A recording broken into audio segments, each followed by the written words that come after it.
Snickers was coming into my diet because Snickers wanted me to eat a Snickers bar. Yeah. And it's like it hijacked my brain. Having food run my life, then it didn't matter what the scale said. You could have gained, lost, or stayed the same. You seem like the weirdo, especially nowadays. If you're trying to be healthy, like, whoa. Yeah. How dare you? So much meat, protein and healthy fats, vitamins, minerals, nutrition. I tended to naturally undereat. I think a lot of people do want to be healthy, truly, but they just might not be at that point in their journey yet. Welcome back to the Meat Medic podcast. Today, I'm joined by the amazing Lillie Kane, well-known YouTuber and certified health coach. Lillie has helped thousands of people regain their health, and she's here to share her personal journey and give us some amazing tips on how to regain control of your life from food. Hi, Lillie. Thank you for coming on the show today. It's my absolute pleasure to have you on the Meat Medic podcast today. Well, thank you so much for having me. I hope we can deliver some great information and health and happiness. Absolutely. And that's what this channel is all about. So I'm sure probably most people watching and listening to this, Lillie, are going to know who you are because you're pretty big on YouTube, Instagram, and so on in this kind of like keto carnivore space. But for people that maybe don't know you, could you just give us a little bit of your kind of personal, professional background and like where you're at now? Sure. Well, you could just cut me off if I keep going because it's quite a lot of a story. But essentially, I grew up very low income. My parents didn't have a lot of money. Actually, my dad wasn't a part of the picture, but my mom tried her best as a single parent, but she was an alcoholic. So she had a hard time keeping a job. We grew up on food stamps. And so I grew up eating a lot of peanut butter jelly sandwiches, macaroni and cheese boxes, top ramen, and kind of a blessing would be that because we didn't have an abundance of money to be able to afford excess chips and sodas and candies, I really didn't have access to lots of abundance of fuel. It was more so I grew up very malnourished. I was very lean. In fact, people called me chicken legs, flat-chested, toothpick legs. And so I'm short. I had a really narrow jaw. My teeth looked like a thing of dynamite was inside and it blew up. I had the headgear, retainer, braces, the rubber bands, all sorts of things for that. And I was like a late bloomer. So after that, I went to college, and in college, all you can eat buffet. And I was also a track and field athlete. So I kind of was able to get away with some of the alcohol, pie, Pop-Tarts, all the excessive food and fuel I was consuming. But in the process, I actually started noticing that I was having more mental health issues, more depression, more anxiety, more joint pain, more inflammation, acne, and just feeling less confident.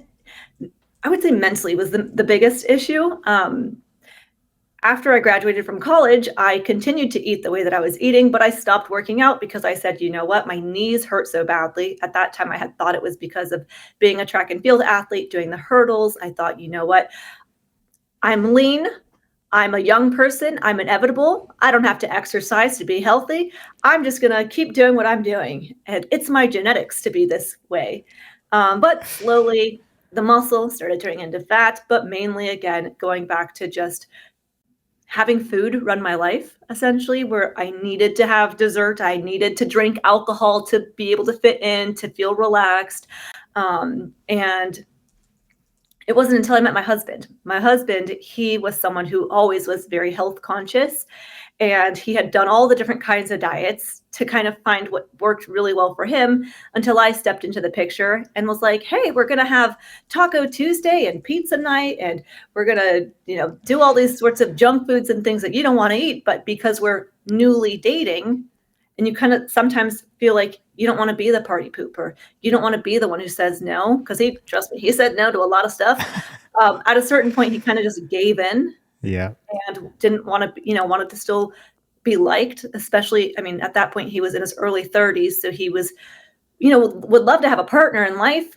Not that he was like trying to compromise his health or anything, and so soon enough, I was incorporating my junk food habits into his life, and his health really started taking a turn for the worse pretty easily. Like you could see it with your eyes. He had lots of skin inflammation, really bad gut issues like ulcerative colitis, leaky gut, irritable bowel syndrome.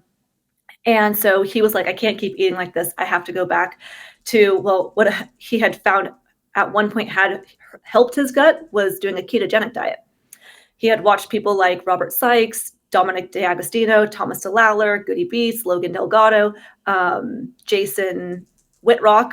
So these gentlemen who are people who are able to still hold muscle mass and size, being in more of the bodybuilder world, but without a bunch of carbohydrates. And so that's kind of like a mind frack. You would think in the bodybuilder world, you need to have lots of carbs. There's no way you're going to be able to retain all that muscle weight by eating a high fat diet. And yet these gentlemen were demonstrating that online. My husband had given it a try before knowing me. Keto really helped him at one point. And then once I stepped into the picture and his health was getting worse, he goes, I'm going back to keto because it's helped my gut health in the past. I'm going to try that. At that time, I thought, we're just going to have no bread this week. Or maybe we're just not having pasta this month. And by all means, I could have totally went to the grocery store, bought my own food and cooked it at home. But when you're eating together and you're making food together, it's just easiest to do the same thing. And I liked the food. I really liked the way that, the meals tasted and everything that we were eating back then. But he still was noticing a lot of gut issues. So him personally was removing some more of the fiber, some of the broccoli, asparagus. He was like, I don't know if these Brussels sprouts are agreeing with me still.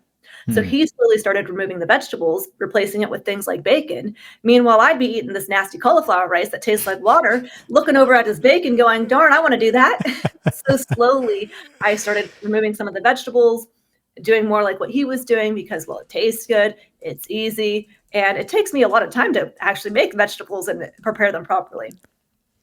In the process, I started losing weight, having less joint pain, having clearer skin, less mental health issues. And I think the main thing, one of my favorite benefits about just eating a whole foods diet, I don't care if it's carnivore, ketovore, paleo, what have you, but when you start removing some of the processed foods, these things have been created in a way that lights up your brain, makes you want more, the perfect taste, salty, crunchy, fatty, the whole shebang, that I found I wasn't making choices because I wanted to have a Snickers bar. Snickers was coming into my diet because Snickers wanted me to eat a Snickers bar. Yeah. And it's like it hijacked my brain. And so once I removed those things, it's like I finally got to choose, do I want to have these things or not, versus have those foods drive my life and my happiness. If I don't have cookie dough with dessert, then it's a day wasted.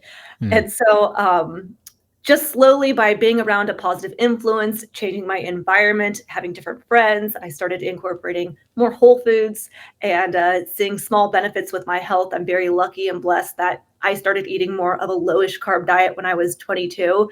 So I wasn't luckily somebody who had lots of like PCOS and diabetes and obesity, but just to want to change my mindset around, I'm doing this for the long term. I'm doing this for 75-year-old Lillie one day. I want her to be strong, her to be able to still travel and get out of the bathtub and not fear she's going to fall and break a hip. And so I think when you're a younger person, you think I'm inevitable, you can't stop me. Yeah. And then as you age, you start realizing things are winding down. If you don't keep up with activity, it might be just so much harder to get back into it. If you keep habits of sugared and processed junk foods, it's going to be harder to break those habits and addictions. And so, me in a nutshell is initially just kind of average health, I would say. Slowly started eating healthier, finding more health, started posting about it on YouTube, and happily continue to make content around it. Yeah. Yeah. So the turning point for you really was just kind of getting off that junk food onto more of that whole food diet as that starting point. But obviously, your now husband, then boyfriend, partner, having his own issues, going back to eating what you were eating, which you thought was probably reasonable at the time. I'm sure it wasn't intentional on your part to make him unhealthy. And then he was obviously noticing issues, and then he then went back to kind of keto, but then he still was having gut issues. So he was then taking things like vegetables out. You mentioned the Brussels sprouts, broccoli, cauliflower rice. How did you get into, is that how you kind of got into more like carnivore as well? Yes. So I really didn't watch carnivore content or YouTube videos or any of these things. My husband he was watching every Dr. Berry video, Michaela Peterson. So he was slowly going more carnivore. I didn't even hear this word before. I didn't know he was doing carnivore. I just thought, he was eating meat because the vegetables were causing him issues. Slowly, I started doing that. And then I was posting about it on YouTube, and people were like, you're eating a carnivore diet. And I'm like, oh, Like, I'm not trying to do any kind of diet. Yeah, I'm just what's trying to be carnivore? healthy. I'm just trying to, like, I'm a minimalist. So I like keeping my fridge nice and clean. I like my grocery shopping to be easy. I like cooking to be simple. I don't like having decision fatigue on what I'm cooking. And so I just naturally gravitated towards that. I like the foods. It's easy. It's affordable. Let's not make things complicated. Yeah. So you kind of stumbled across carnivore really accidentally almost. Right. Yeah. And how long were you kind of doing carnivore for? And that's a great question because I never put, like, some people put it on their calendar. I'm starting January 1st. Yeah. And for me, it was like just very gradually happening. I don't know what day it all of a sudden happened. And on top of that, I never was trying to be strict. So I feel like back when I made carnivore content in the beginning phases of YouTube, I was using the word because people were using that word. Like, I ended up finding people like Kelly Hogan, Laura Spath, and these ladies were showing that, yes, they have coffee, or they put seasonings on their burger patties, or they got some mustard. And we all just kind of use that carnivore as the word. And over the years, more and more people are asked questions genuinely like, wait, so coffee counts? Now, to me, I'm not in it for like, what's carnivore, what's not. I was just in it for what's healthy, what's not. I don't drink coffee because I don't like the taste. Yeah. But maybe for you, when you have coffee, it makes you have the jitters and you have like more anxiety. Maybe when you have coffee, you feel like $1,000,000. My husband removed coffee for a whole year. And when he brought it back in, his sleep improved. He was a sleep tracker. His sleep got better. He was just happier because he loves the taste of coffee. And he thought, well, maybe I need to remove it. And turns out, actually, I think there is something to be said about joy. If you're going into your meal and you are super stressed and anxious because you have to eat this certain way. Now, granted, some people's health, they really have to do that. But I find a lot of people don't have to be as strict, but then they feel, because they see someone else online show that this is the way, that if they don't do it perfectly, now these people are feeling a lot of not just food fear, but anxiousness around what they're eating. They may feel ostracized from society. They don't fit in with their friends and their family. So I think there is something to be said about just like being happy as well. Now, granted, does that mean green light for donuts 24/7? Probably not. But, something like a whole food, if you like coffee, if you want to be really particular, I know my husband, he gets the mold-free, organic, like all the this, that's, and the other bells and whistles, perfect kind of coffee. He's not drinking Dunkin' Donuts. But I think just like meet people where they're at and make small changes, because you don't have to go. Some people may have to be more strict, but a lot of people, they just need to, if you really look at what you're eating in a day and you're like, yeah, I'm having waffles and red vines and all sorts of things, you can clean up a lot of things, but you don't have to go perfect if you don't want to. Yeah. I mean, perfection is the enemy of good, as Voltaire says. And, I see this a lot. And I say this to people, perfectly fine is perfectly fine. Yeah, I think that's just a really good way of putting it. And I think what you said is really actually interesting. And I've spoke about this before on my channel, and like where I'm at with my diet and so on. And I think there's a lot of confusion now, I think, in the carnivore space. What is carnivore? And is it like you have to be really strict and you just do like lion diet? Is it just beef, bacon, butter, eggs? Is it just eating tons of butter all the time? Are you allowed seasonings? Like, can you just have salt? Like, what are the rules of carnivore? I saw a post on Reddit the other day. Someone was saying, oh, I wasn't feeling great on carnivore, so I had some cheese. I know it's not allowed. What do I do? I'm like, who says cheese is not allowed? Like, what is these crazy rules that people are coming up with now? And I find it does, I think it hinders. Because it's confusing people, and I think it's giving the wrong message a little bit. And then they do, I think, end up feeling like, well, hang on, like I really want to do this, but I can't be that rigid. So then they end up just doing something else entirely. And actually, if they were just a little bit more relaxed, it would probably work out really well. Yes, and especially for I don't know the percentage of people who go to carnivore for weight loss only, but there's definitely a fair percentage of people who are just doing it for weight loss. And if that's the case, like, you can lose weight eating any kind of diet. You can lose weight eating the processed junk food diet, but less of it. You could be doing it the vegan, the paleo, the OMAD. Like, there's so many ways to lose the weight. So for me, especially when I'm working with clients one-on-one, I will say, okay, you can pick your goals. Your goal can be weight loss or your goal can be health, because often when people choose the goal being health, inevitably they end up doing healthier choices, as in moving more, getting better sleep, lowering their stress, picking better food choices. Inevitably they end up seeing weight loss. But I find it's just easier mentally, because if someone's only goal is weight loss and they didn't lose weight in a week or in 30 days, then therefore they are going to beat themselves up. They're going to like feel terrible. Whereas if the goal was health, then it didn't matter what the scale said. You could have gained, lost, or stayed the same, but you are going to be honest with yourself and say, okay, did I reach my goal of health? Was I going to bed earlier? Was I stopping drinking alcohol? Was I connecting with community more? Was I doing things that made me healthier? And can I give myself a grade based on that versus the scale? Yeah. But yes, I think there's a large percentage of people who are coming to carnivore for weight loss, and it's like, it doesn't matter if you have coffee. It doesn't matter if you have seasonings. Go for it. What, but then for some people who do need to be more strict, then I don't even know if they need to know the rules, because they might find they still do fine with having mustard and it doesn't impact their health. Or they might totally do terrible with cheese. Then who cares if it's carnivore or not? Don't have cheese. It doesn't work for you. This is it. It doesn't really matter what the rules, so to speak, are. If it works for you, great. If it doesn't work for you, maybe just don't eat it. I think people probably are more strict than they need to be on carnivore. Is that your experience working with people? Yes. And I think my audience has changed enough where nowadays I think a lot more of the people who I'm working with understand, like, oh, I'm having blueberries. Like in the beginning, people would be like, I know I'm not supposed to have fill in the blank. And I'd be like, I didn't tell you you couldn't have that. And I think that helps them like take a deep breath. And I've actually had a lot of people who are like more in the strict carnivore communities come over and be like, oh, Lillie, thank you. Because back then, if I would have said like, I smelled heavy cream, it was over. So I feel really bad that people are like roasting each other or like making people feel bad about doing something that they just want to do. But I also understand that sometimes it can be triggering for others to hear, oh, but I'm having blueberries. And it's like, whoa, I can't wrap my head around that, because for me, if I were to have some blueberries, it's going to cause me to overeat some sort of Ben & Jerry's ice cream and candies. So I understand that some people need to like get the flexible people out of their life and just be more strict. Hopefully there's somebody that you can watch, listen to, or connect with that can suit you in your needs.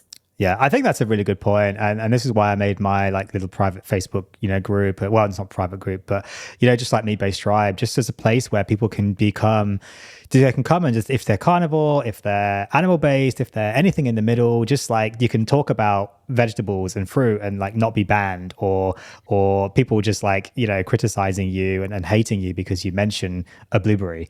Like it's crazy. But so many people in this space eat a little bit here and there. Like Ken Berry 100%. eats some blueberries, 100%. yogurt, like Bark Hay. You obviously eating some things. Sean Baker did a video not that long ago saying he tried some fruit. Like I'm sure he eats a little bit. Oh yeah. Yet people have this idea that carnivore is just this like super strict, hardcore diet, and I don't think it needs to be. Right. And like I spoke with Sean Baker like probably 3-ish, maybe 4 years ago, and even on my channel, he's like, I have cake on my family's birthday. Yeah. I'm like, I don't even have cake, but like even that said, like I don't think people hear all the stories of like you said, I've interviewed all these guys and they're all like, yeah, I'll have pickles, yeah, I'll have avocados, yes, I'll have tomatoes, but people don't hear that because again, they're not gonna, as the person online, you're not going to share all the things that you do because it might get people confused then. Wait, so is it meat plus tomatoes? That's what I'm supposed to do? No. You're supposed to do what works for you. But I understand people want to know the rules because if it's just eat whole foods, as soon as you give an inch, people go a mile. So as soon as you say it's okay to have seasonings, let's like onion powder, then why can't I have grilled onions? Okay, well, that's fair. You can have grilled onions. Oh, if I can have grilled onions, can I put it on a slice of toast? I don't know. It just like escalates where then it just turns into, so what am I eating? Because it just seems like everything. It does. Do you find that's more, I suppose, in the carb sense, like if people are wanting to add back in carbs, for example, do you find that snowballs with people or do you find it doesn't? And if you do find it snowballs, is that more confusion, do you think, or actual like sugar addiction? That's a great question. So it's really hard because I don't know the percentage, but if I had to guess just based on the people who I talk to, I would say it's 50-50. As in 50% of people, like even just a little bit, it's over. They're abstainers and moderators. And then I'd say 50% of people are moderators. But I don't even know if it's 50. It might even be like 75% of people are abstainers, just because if we think about the statistics around the world as far as obesity, diabetes, autoimmune conditions, the amount of people nowadays who can't control their eating seems rather large.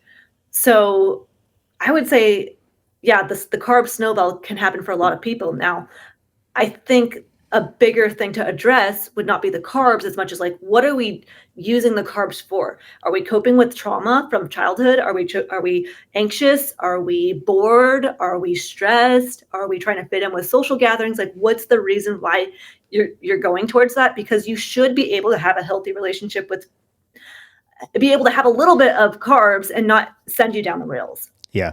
Now, again, some people, they may need to just be strict for a month, a year, 5 years, and eventually maybe they can overcome that. Not that I want to speak on behalf of Courtney Luna, but I was just watching her the other day on Instagram showing that she was putting some Equip strawberry protein powder in her yogurt. And she said something like in the past that would have caused her to want to go and have a binge sesh. Whereas nowadays she can have that and be fine. So I think that there definitely is a season for a lot of people. They have to be pretty strict and then really kill those sugar cravings, get their insulin levels in check, kill some of the bacteria in their gut that may be hungry and searching for the sugar, really just kill them. And then maybe be able to have carbs later in life if they so desire. I don't think you need to eat carbs to be healthy, but I do think that, in my opinion, what people should aim to do is have more muscle mass. And if you can get a lot of muscle mass by eating a only fat diet, no carbs, by all means, kudos. But I do think I've seen a lot more people who are able to get more out of the gym, have more intensity, be able to bring it more by having some more of the quick, fast fuel from carbohydrates. And therefore, if the goal is to put on muscle mass, more people probably would benefit by having at least a little bit of carbohydrates. Often when I talk about carbs, I think people think she's talking about pizzas and Oreos, and that's what she's suggesting. Now, some people, they can't sleep very well on carnivore. Just having like a teaspoon of honey right before their bed helps them sleep. Like that small. Or having a cup of milk or something. So it's not like you have to eat 100 or 200, but some people they're going to do better with more. So I think when we use the word carbs, people get confused because they think like tacos. And it's like, there's a lot more you get out of an orange than a taco, I promise you. Yeah, they do. I think it kind of goes two ways. You know, when you mention carbs to people in that kind of keto carnivore space, it goes one of two ways. Either it's like, yeah, okay, well, a carb is like tacos and just soda and alcohol and all these other bad things and just mountains of bread and pasta, or they kind of think a carb is like you're telling them to eat maybe like 10 grams of carbs. And then in their mind, they're thinking like Paul Saladino eating like 400 grams of carbs a day and his like mountains of fruit. And you're like, no, it's not. It's like literally like a glass of milk. Like that's it. It's like 5-10 grams of carbs maybe at most. I do think that a lot of this, you're probably seeing this from reading between the lines of what you're saying there, that our views on these things are perhaps shaped by the people that we're around and the people that we're seeing. And I do see this a lot. My kind of practice is now mostly people who are having issues on that strict carnivore and wanting to kind of add a little bit back in, but just not sure how to do it, or having some issues. And I find a lot of the same things. If they just add that tiny little bit of carbs back in, maybe before bed, they often do get better sleep, hormones can improve, energy levels can improve a little bit, which we can talk more when I come on your show, of course. But I've found that similar things as well. Yeah, for sure. Well, and I think too, it stinks because if we really think about the amount of people who are truly eating a keto carnivore diet, it is like out of the 8 billion people on the planet, I don't know, 1% of people. Like, so we're talking about the smallest percentage of people who are eating this way in comparison to, something I've really had to kind of change because I eat very animal based, but I want to reach the 99% of people who are eating an ultra processed junk food diet. Or even if it's just a standard American diet, and sometimes they have pizza, but like my family, they wouldn't watch my YouTube videos because they're not there. It's like way too far from where they're at. So I'm really trying to grab those people more because yes, I feel really bad if the person eating carnivore is not sleeping. I really, there's definitely solutions for that person. But again, the majority of people have way more going on with their health. And I want to help those people. Yeah. And then we can debate over like, okay, should we eat a celery stick or not? Yeah, no, I think that's absolutely fair enough. So you're a nutritionist as well. How how did you get into that? Did you get into diet before that, or did you get into diet after going into nutrition? Great question. So I technically here in the US, so I had called the Dietetics Association to become a dietitian, a nutritionist. And they say that you cannot promote specifically carnivore, but even keto. You can't even tell people about keto or you'd be losing your license because you can only prescribe keto for people who have like schizophrenia. Or Okay. it's not a thing that they recommend in the US. You would lose your license for like malpractice for Wow. recommending diets that aren't according to like the food pyramid, the My Plate, the standard guidelines set up by the Mm, government. So I actually did not become a nutritionist in the sense, but more like a certified nutrition health coach. And that was, okay. I know the The wording bypass. is exactly, Yeah.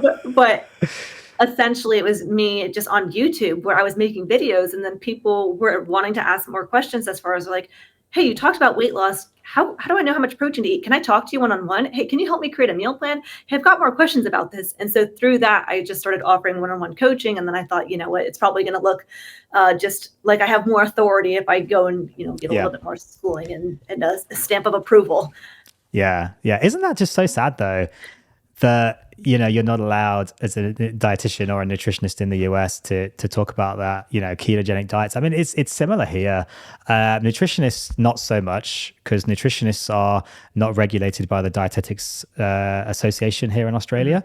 But the Dietetics Australia have traditionally been very militant against low carb eating here in Australia. And I think they were pretty much the fundamental people who were instrumental in kind of trying to get Gary Fettke, who was an orthopedic surgeon here. I don't know if you've heard his name over in the States. He was an orthopedic surgeon who was advocating for low carb diets to help his patients avoid surgeries. And basically, he ended up getting suspended, I think, for a couple of years, because they just said, like, you can't do this. Like, you don't have training, you're not credentialed, it's not safe, all those things. And Dietetics Australia was pretty instrumental in trying to getting him suspended and trying to get him struck off. And it's so sad, even though it's in the guidelines.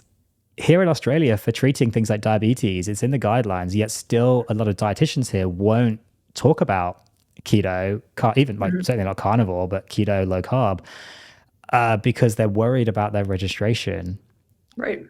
Isn't that just so sad? Yeah, there's no studies to back it up. There's no, proof, randomized controlled trials.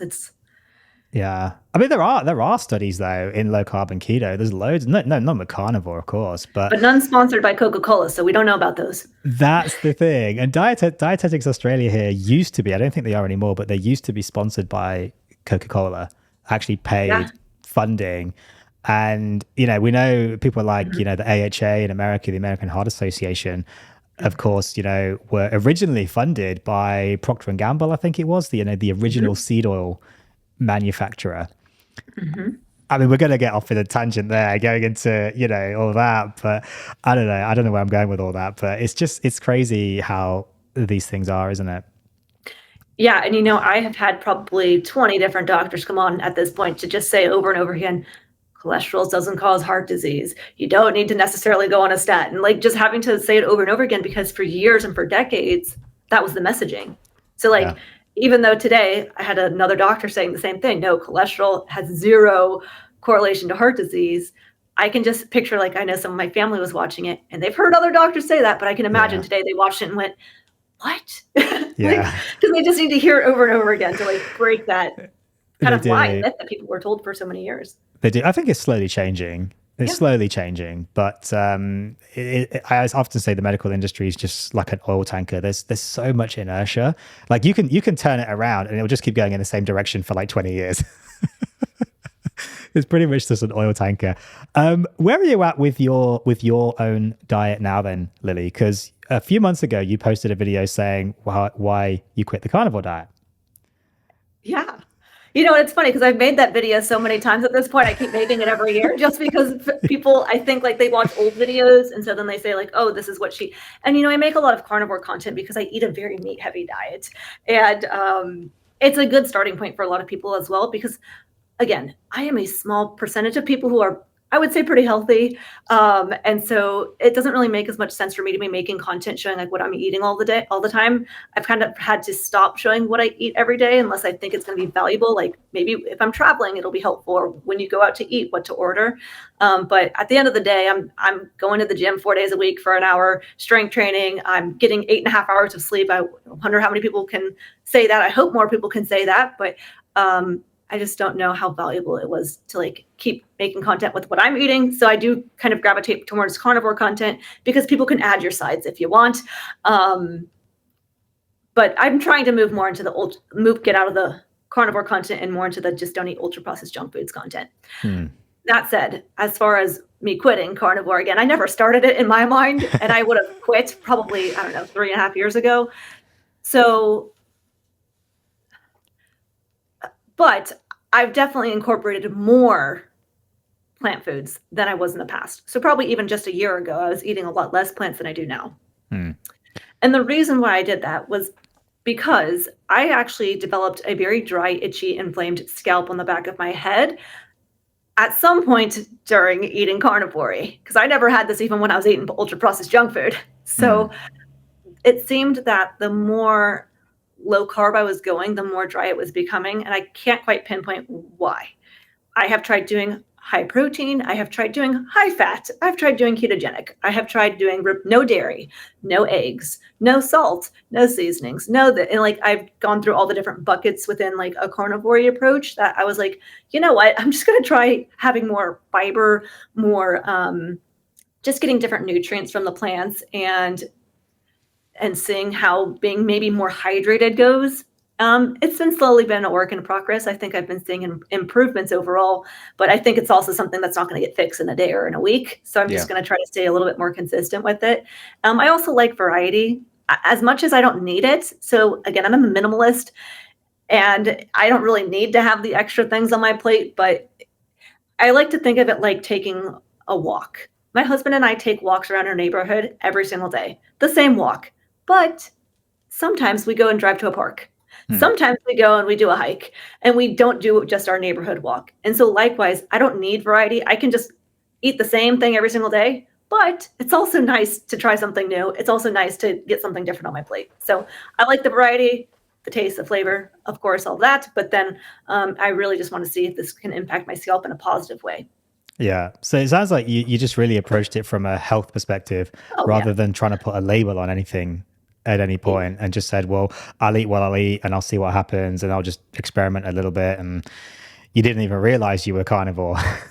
Exactly. And again, I wasn't even, back in my carnivore days, I still always had seasonings and condiments and lemon water and random avocados and blueberries and milk and yogurt. And so my carnivore was never strict carnivore. But over the years, I got like hounded on. You can't say that then. So I had to slowly start changing to not be carnivore. I'm animal-based, whatever word you want to call it. I'm just trying to be healthy.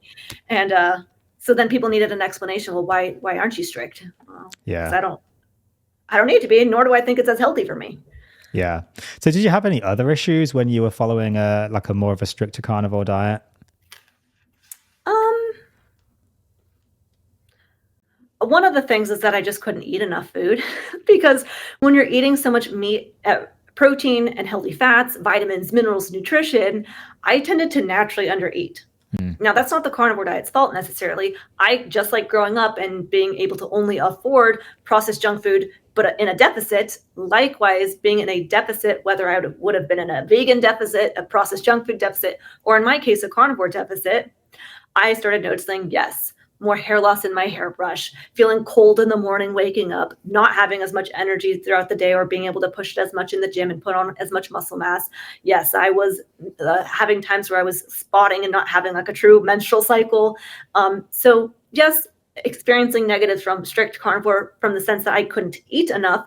So I had originally been doing 2 meals in a day. And I think some people maybe start out like that too, because you're just not hungry. And so I genuinely was stuffed. Even to get me to eat that second meal, I was like, I'm not even hungry for it. And so what happened is once I had realized that I wasn't eating enough, eating more of a carnivore diet, then I started adding more food to those 2 meals. And it got to the point where I could only eat so much protein and fat with those 2 meals, where I ended up saying, what's something I can sneak in pretty easily that I'm not going to notice? Milk. And so I started drinking the milk as my breakfast, which has carbohydrates. Whether I think it comes from a cow, I think it's carnivore. But again, I don't care if it's carnivore or not. Regardless, I found that was an easy way for me to increase my calories, not feel like I was eating a meal. Like I drank the milk, I digest it quickly, and then I'm able to eat that second meal. So yeah, I would say a con for me, and I think for many people too, is just not being able to eat enough. And so when you're not able to eat enough, you might notice hormonal issues, inability to regulate your temperature, less energy, for men, less testosterone, women, menstrual cycle loss, hair loss. So I think there's cons, but again, not because of the carnivore diet, just because you're not able to eat enough. So some people, they just need to learn how to eat more on eating just meat, or I find eating carbohydrates stimulates my appetite and helps me continue to eat. Yeah. Yeah, no, I think that's some people do find that certainly. So you're kind of saying there, Lillie, that you think rather than looking at the specific labels of what we're eating, low carb, keto, carnivore, whatever you want to call it, really just the most important thing is just getting off all the junk food, and that's where your focus is with your clients, with your followers. Yes, start there. And then some people, they might find that the sweet taste of a piece of fruit, for example, stimulates them to want to keep eating junk food. In which case, no fruit. You lost your privileges.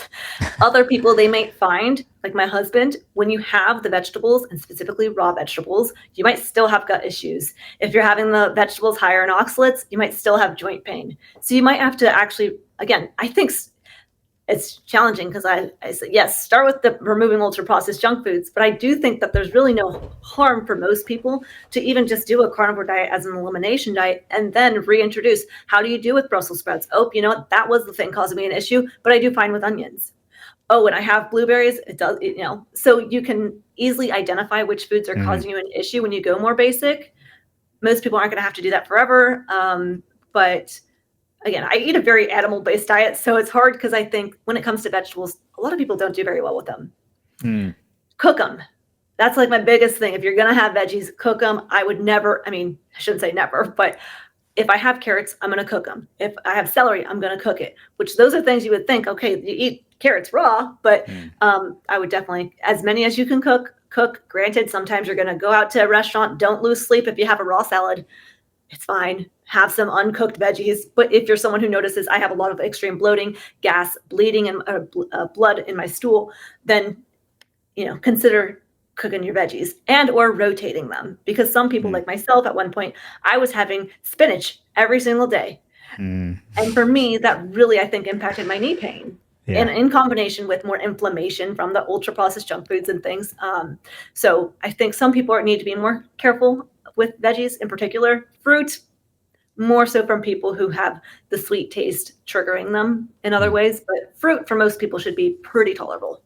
Yeah, I think there's a very, very fair point. Certainly, I think the rotation. I know people like Dr. Bill Schindler, talks about this, about just getting back to just seasonal eating, Yes. And I think for some people, they really have to go that elimination route to find what works for them, what doesn't work for them ultimately, if they had multiple food intolerances. And that's, I suppose, the main way that I introduce carnivore to people as a doctor is as an elimination diet. Because I think if you go in with like, oh, it's great, vegetables are bad for you, you don't need to eat that, people are just kind of like shut off because they're not in that space to hear that. Whereas if you approach it from, oh, you've got gut problems, okay, well, maybe let's just look at elimination diets. Oh, you've tried them, okay, well, have you tried the elimination diet? Have you tried this? It sounds crazy, I know, but just try it. And often that's a way into then getting them to explore that food. You mentioned, so, like just seasonal eating, but I think some people may have to go to the length of carnivore, whereas maybe others they don't have to go that far. They can just say, eat seasonally, just don't eat the same thing every day for your whole life, and you're probably going to be okay. Because that's the way we would have eaten anyway, traditionally. Totally. And I think we overcomplicate it too with health. We want to know, but what's the secret to, longevity or to losing weight and you just think, okay, back then, even just 100 years ago, a lot of these autoimmune conditions, diseases were either non-existent or very, very rare. And so if we just think, okay, what were people doing differently? okay, they were getting off their electronics.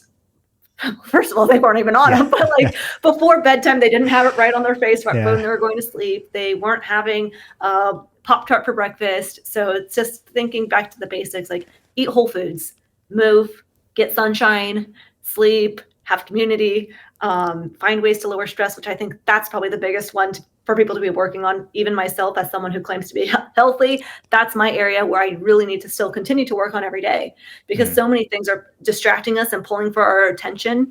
And especially in a society of like, you must have more, as in a better car, bigger house, more friends, better activities, more fun travels. And so in doing so, it's like we're on the hamster wheel and chasing our dog tails. And so I think finding more peace is a big part of health. I think is a huge part of health. And I say to people, just go back to, like 100 years ago, exactly as you said, these things just barely existed. I mean, they did. We've known about rheumatoid arthritis, for thousands of years, cancer and so on, but just like nobody ever had them, really. And I reject the idea that we just weren't good at picking it up, because I just think, like I was taught in medical school even 20 years ago that things like rheumatoid arthritis, if you had that, you were basically a 95-year-old woman. And no one else got it because that was just who got it. But now it's like 20-year-old men with rheumatoid. It's like something has clearly shifted. And the infertility rates, PCOS, shocking. It's like, something's clearly we're not doing something right here in society. No. And like I think you said, the approach that you have is a really good approach and a good gateway to getting people to like think, oh, well, if you have gut issues, try this, versus like make it seem like this is the way and the only way. And I think also for me, something that's helped is just like, everyone loves protein. Like, I think like that's like a big thing. People, if you say, oh, I just love protein, protein's so important, people can jump on board. And so then like, okay, what do you eat for protein? Chicken, beef, fish, salmon, oysters, shrimp.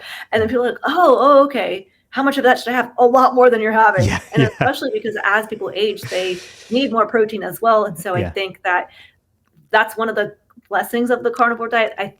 What I appreciate about the carnivore movement is it's just helping people learn, yes, saturated fat, cholesterol, not necessarily going to give you a heart attack and heart disease. Red meat's not going to give you cancer. And then protein is so important. So then you kind of gravitate and you go, oh, wow, well, this makes a lot of sense. And if I tell people like, okay, as long as you get your protein in, I don't care what you have on the sides. You want to have green beans, have green beans. You want to have pineapple, whatever. But as long as you're getting in your protein, then you have a little bit more flexibility. But most people, they think, okay, what should I be, what are the sides I should be eating, when they should be thinking, what's the main course I should be eating? And then you can work out the rest. Yeah, I think we've often got it the wrong way around. People kind of have the mains as the side dish. So like the protein's the side. It's like, oh, I'm having a salad. Like, no, you're not having a salad. Like, where's the main part of that? Yeah. Like it should be a steak or, chicken or fish, whatever, with a bit of salad on the side. Mm-hmm. How do you, I guess that leads into a little bit, like, how do you help people to get off junk food and onto a better diet? What kind of things would you say to someone who's struggling with that, who's struggling to get off the junk food, who wants to, but just is struggling to do so?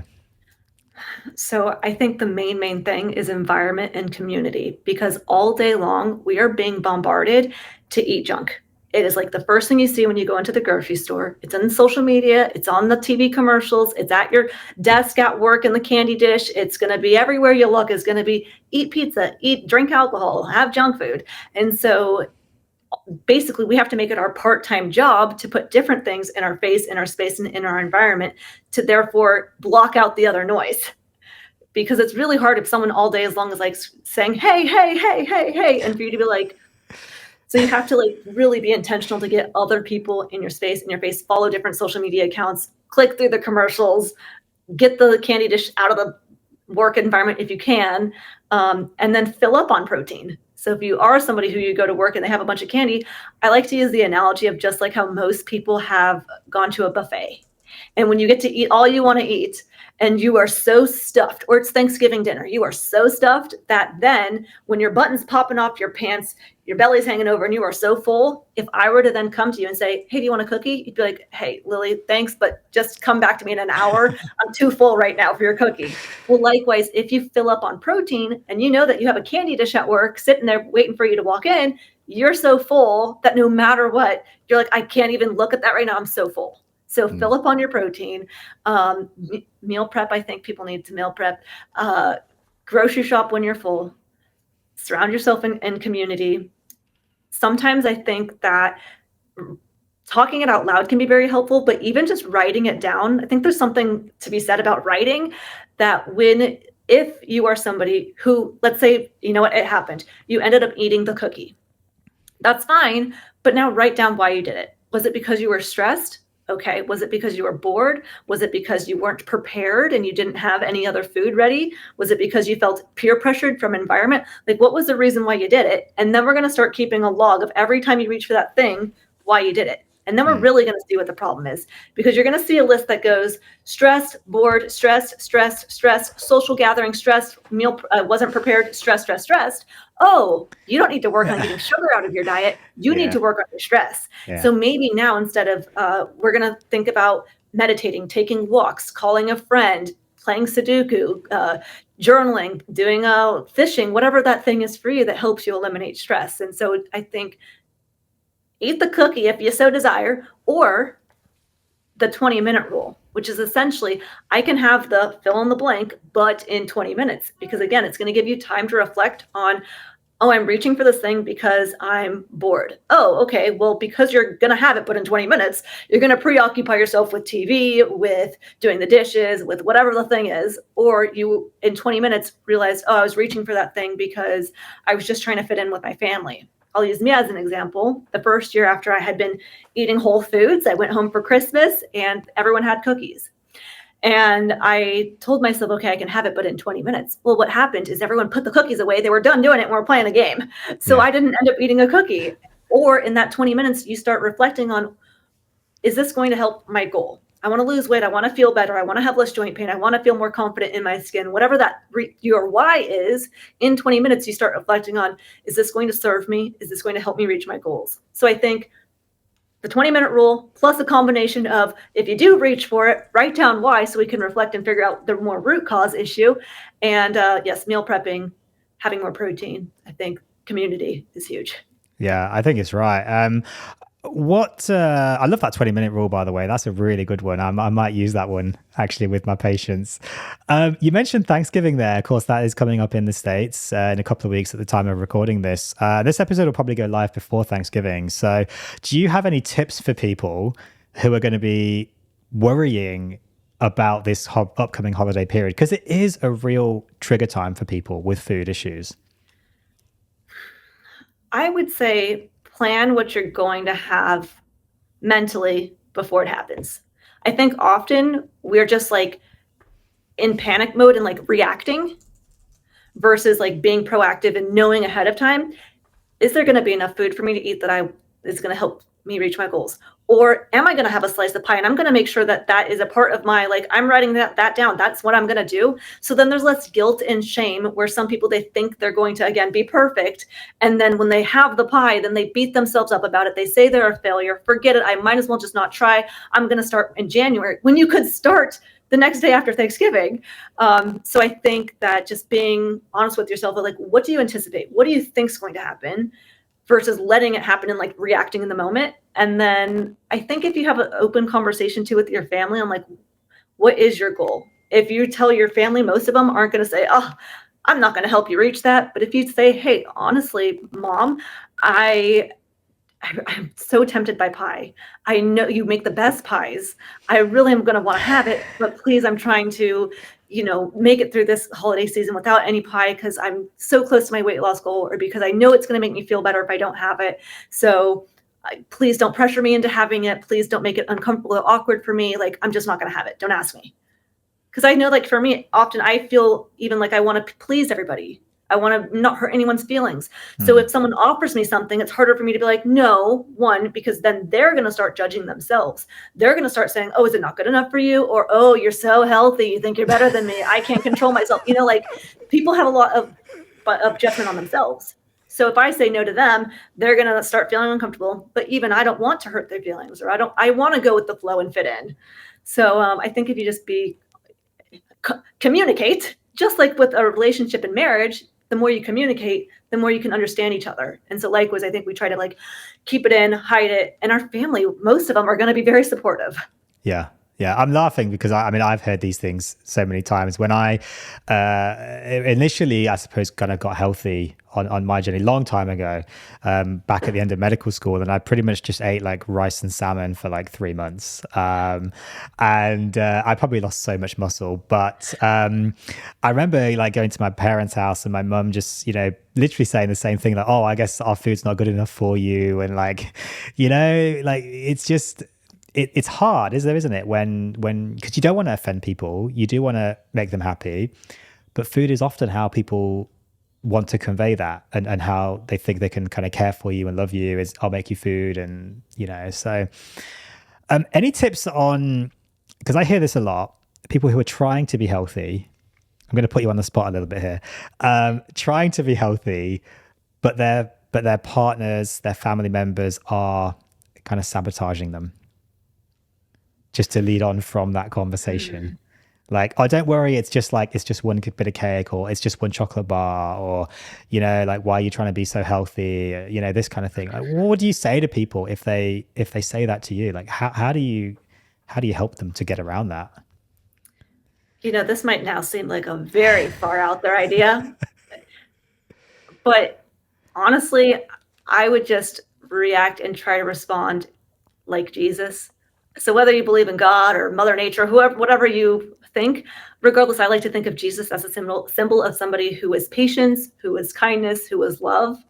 And so likewise, like in my relationship with my husband, there's going to be times where we don't agree, but the more I can put myself in their shoes and try to like respond in a way of love, then it's harder for them to like keep being aggro. So likewise, if a family member is like, hey, have this cake, like, given like it's a party time, it's just once in a while, like, how would Jesus respond in a way that's going to like be able to say no, but in a loving, kind way, that they get the message and that they are going to not totally feel horrible about themselves, because Jesus wouldn't make them feel that way, but would still like get the idea across. It's tough. It is. It's challenging. And I think like practice definitely is. There are times where I still say things to my family where I'm like, oh, darn it, I didn't do it. I should have said it differently, or I shouldn't. I think the ego often wants to come across as I'm right. You guys are the fill in the blank. And so practice, patience, and reflect on yourself, because often we like to point the finger and say, oh, they're the ones who need to get on my level. They're the ones who are being dumb. But really, everyone can have their different journey. And I think that's something that has helped me be less bitter towards people, really, is knowing that everyone has different goals. So while my goal may be to live my longest, healthiest, most pain-free life, someone else's goal may be to be a foodie, and they want to go and try every different brewery around the world, or they want to try every different donut place. Well, great. Like, you might not live as long of a life, but you might have a really great quality life with lots of memories and things that I'm never going to have.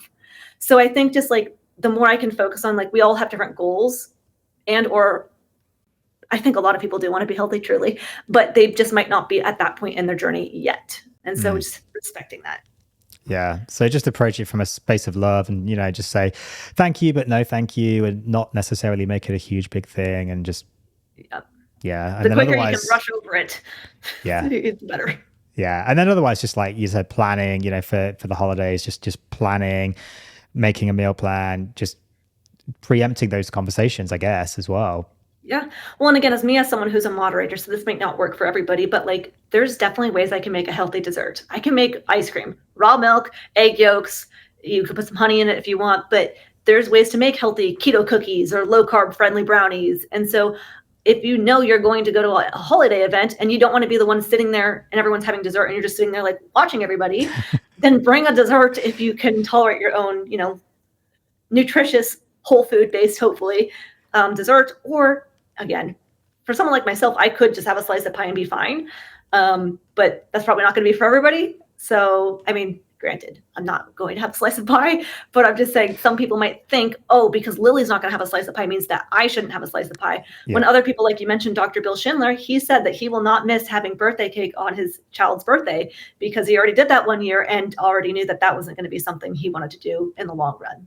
And he makes just the healthy birthday cake instead. So, knowing yourself and then what's going to again, be realistic in the long term as well, because a lot of us want to know, like, what's the perfect diet to eat today, and staying open-minded that things can change. But then are you doing something so rigid and strict now that you're not going to be able to sustain long term? Because especially if someone's goal is weight loss, then you're likely not going to continue it forever. They say that 6 out of 7 people who start a diet lose weight. Amazing. Any kind of diet, vegan, paleo, carnivore, whatever diet, 6 out of 7 are going to lose weight. That should give people a lot of hope. No, whatever diet you choose, you're pretty much in it. But over 85% of them regain the weight within 3 years. Why is that? Are they doing a diet that takes too much time to make? So they have to soak and sprout their oats, and they got to make the fermented beans. Is it that they're doing a diet that costs too much money and they're not going to be able to keep up with that long term? Are they doing a diet that doesn't work with their social life, their travel plans? Are they doing a diet that tastes nasty? Like, what, I got to eat spinach smoothies and liver every day? So if someone can't sustain the diet forever, they're going to regain the weight. Yeah. So that's always something to keep in mind too, is, again, don't do what I'm doing, what you're doing, what so-and-so is doing online. Do something that, hopefully you prioritize protein, but after that you also enjoy, because it's finding a way. Yeah. It's finding a way to make it sustainable, isn't it? That's the key thing. Yes. With any diet, Mm-hmm. Yes. Yeah.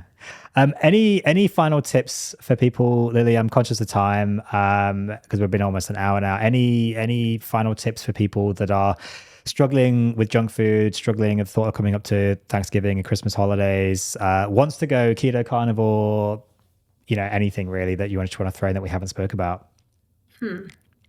Well, I think it goes back to the environment being important. So whether that is you're joining a community or a certain Facebook group, or just for free watching YouTube videos and content, and putting on Instagram the people who, like, when you go on the feed, help you stay to your goal. Because again, the ultra processed junk food people will find you, and the candy dish will always be there, and the vending machine at the hospital is going to be filled with all the junk food. So putting in your face the things that are going to keep you with your goals, and also the things and people that make you happy. Because if you're following people who, sure, they're doing it strict, but they're like bumming you out, then probably don't, continue that. I think there's something to be said about joy, and finding the things that you can be grateful for today, because often we are looking for and I know when you're struggling with your health that it's way easier said than done for me to be like, find the silver lining, but truly there must be something in your life. Health aside, maybe it's that you have really warm blankets at night, or you get to always come home to a puppy, or whatever the thing is that is joyful for you. Focus on that more, because it's so easy to focus on the negative and the things that went wrong, or the things that somebody else has more of. And so finding peace in the moment is truly, I think, life-changing for myself and for many people. Yeah, I think that's a really good point to end on. Absolutely fantastic to have you on the show today, Lillie. Thank you so much. How can people find you? I know you've obviously got your YouTube and your Instagram. How can people find you? Let them know. Yeah, Lillie Kane everywhere: YouTube, Facebook, Instagram, TikTok, and that's everywhere that you can type in Lillie Kane. I'm the only one. Perfect. Well, I'll make sure I'll put all those links in the show notes. Thank you so much for coming on the show, Lillie. It's been absolutely great to talk to you and get your perspective. It's really nice to kind of speak to someone who's really just been through that whole kind of gamut of diet culture, and kind of just come to a place where you're kind of just happy with what you're doing, which is really nice. Yeah, I think caring less about what other people think has helped.